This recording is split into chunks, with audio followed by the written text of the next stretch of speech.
안녕하세요. 오늘은 좀 특별한 걸 들여다볼까 하는데요. 바로 실제 법원 문서입니다. 이걸 통해서 개인회생이라는 어쩌면 좀 복잡하게 들리는 금융 절차가 실제로는 어떻게 돌아가는지 그 생생한 과정을 한번 따라가 보려고 합니다. 자, 시작부터 아주 강렬한 숫자를 하나 던져볼게요. 바로 8%. 뜬금없이 8%라니 이게 대체 뭘까요? 오늘 이야기의 가장 중요한 키워드라고 할 수 있는데 지금부터 이 숫자의 비밀을 같이 한번 풀어보시죠. 네, 바로 이겁니다. 5억 8천만 원. 정말 어마어마한 빚인데 이걸 어떻게 원금의 고작 8%, 그러니까 약 3,600만 원만 갚고 끝낼 수 있었을까요? 이게 가능한 일일까요? 진짜 무슨 미스터리 소설 같지만 놀랍게도 이 사건 파일 안에 그 모든 해답이 담겨 있습니다. 자, 지금부터 제대로 한번 파헤쳐 보겠습니다. 자, 그럼 이 사건의 주인공은 과연 누구일까요? 모든 법적 절차의 시작은 결국 사람이잖아요. 이 개인회생을 신청한 분은 도대체 어떤 분이었는지 그분의 이야기부터 한번 들어보겠습니다. 기록을 보니까요, 이분은 50대 남성이셨어요. 직업은 영업관리직이고 평범한 법인 회사에 다니고 계셨고요. 부양가족은 따로 없고 아들 명의의 집에서 월세 없이 살고 계셨다고 합니다. 어때요? 그냥 우리 주변에서 흔히 볼 수 있는 정말 평범한 중년 가장의 모습이죠? 그리고 이분의 월 평균 소득이 바로 200만 원이었습니다. 자, 이 숫자 200만 원 꼭 기억해 두세요. 이게 앞으로 우리가 풀어갈 모든 개선의 시작점이자 이 사건의 결말을 결정짓는 정말 중요한 열쇠거든요. 자, 월 소득 200만 원, 이걸 확인했으니 이제 이분이 마주하고 있던 문제의 진짜 크기를 한번 봐야겠죠. 그분이 짊어진 빚은요, 정말 말 그대로 태산 같았습니다. 총 빚이 얼마였냐면 무려 5억 8,190여만 원이었습니다. 월 200만 원 버는 사람이 5억 8천만 원의 빚이라니? 이건 뭐 이자만 내기에도 벅찬, 사실상 혼자 힘으로는 절대 감당할 수 없는 그런 압도적인 금액이죠. 빚 내용을 뜯어보면 상황은 더 심각해요. 원금이 한 4억 2천만 원 정도 되는데 그동안 불어난 이자만 해도 1억 5,700만 원이 넘습니다. 와, 정말 갚아도 이자 내기 바쁜 그야말로 밑빠진 독에 물 붓기 같은 상황에 빠져 계셨던 거죠. 아니, 도대체 어떻게 하다가 이렇게까지 빚이 늘어난 걸까요? 이분이 법원에 낸 서류를 보니까요, 주된 이유는 두 가지였습니다. 바로 생활비 부족, 그리고 갑작스럽게 늘어난 병원비 때문이었다고 합니다. 빚을 어디에 졌나 보니까 신용보증기금에 대한 보증 채무가 가장 컸어요. 이것만 해도 거의 2억 5천만 원에 가깝죠. 그 외에도 뭐 은행, 카드사, 대부업체까지 정말 여러 곳에 빚이 흩어져 있는 걸 보니까 이분이 느꼈을 압박감이 어느 정도였을지 짐작이 갑니다. 자, 그럼 이제부터가 진짜 핵심입니다. 월소득 200만 원, 빚 5억 8천만 원.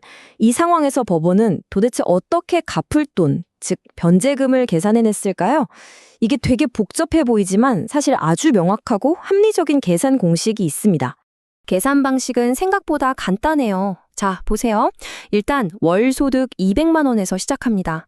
여기서 법이 이 돈은 먹고 사는데 꼭 필요하니까 건들지 마라 하고 정해준 최저 생계비를 빼줍니다.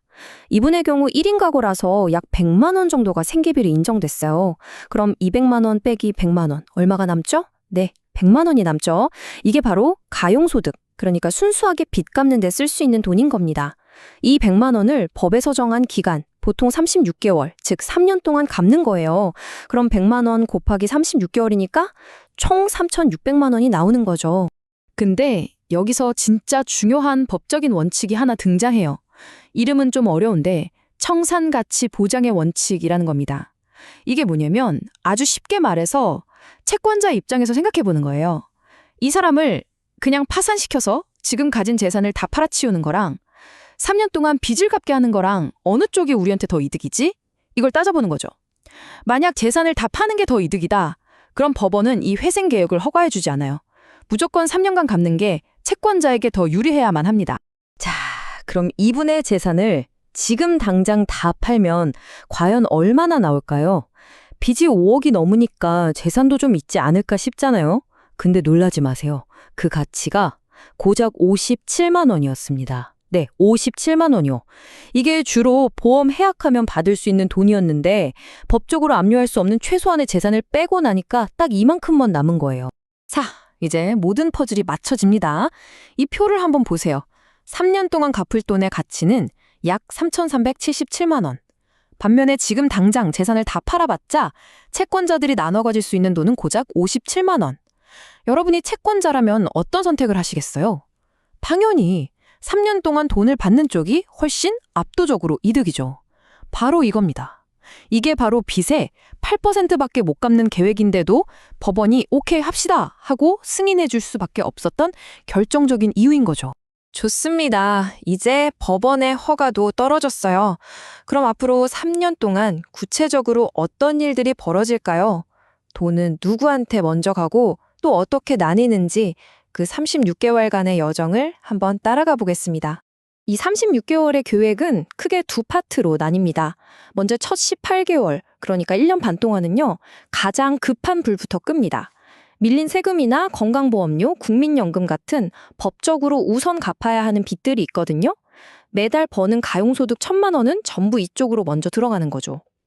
그리고 이 우선 채무들을 다 갚고 나면 19개월 차부터 전환점이 옵니다. 그때부터 남은 기간 동안은 드디어 일반 채권자들, 그러니까 은행이나 카드사 같은 곳에 돈을 갚기 시작하는 거예요.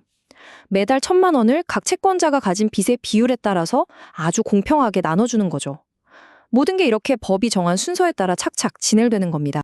자, 이렇게 해서 한 사람의 개인회생 사건 기록을 처음부터 끝까지 한번 쭉 훑어봤습니다. 꽤 복잡해 보였지만 하나씩 뜯어보니 원리가 보이죠. 그럼 이 제도가 우리 사회에 던지는 메시지는 과연 뭘까요? 결국 핵심은 이거예요. 개인회생이라는 게 그냥 빚 탕감 해주는 제도가 아니라는 거죠. 성실하게 살았지만 운이 나빠서 어쩔 수 없이 빚더미에 앉은 사람에게 본인 소득 범위 안에서 최선을 다해 빚을 갚을 기회를 주고 그 이후에는 새롭게 시작할 수 있도록 법적인 발판을 마련해 주는 겁니다. 동시에 돈을 빌려준 채권자 입장에서도 그냥 파산시켜서 땡전 한 푼 못 받는 것보다는 훨씬 더 많은 돈을 돌려받을 수 있게 하고요. 채무자와 채권자, 이 양쪽의 균형을 맞추는 것, 이게 바로 이 제도가 가진 가장 중요한 철학이라고 할 수 있습니다. 오늘 본 이 사건은 한 개인을 구제하는 과정을 보여줬죠. 하지만 여기서 한 발 더 나아가 보면 우리에게 더 큰 질문을 던지기도 합니다. 한 개인에게 다시 일어설 기회를 주는 건 분명 사회적으로 굉장히 중요한 일입니다. 하지만 반대로 생각해보면 원금의 92%를 돌려받지 못한 채권자들의 손실은 어떻게 봐야 할까요? 그리고 이런 일들이 모였을 때 우리 금융 시스템 전체에는 또 어떤 영향을 미치게 될까요? 쉽게 답을 내릴 수 있는 문제는 아니지만 우리가 함께 고민해봐야 할 중요한 질문이 아닐까 싶습니다.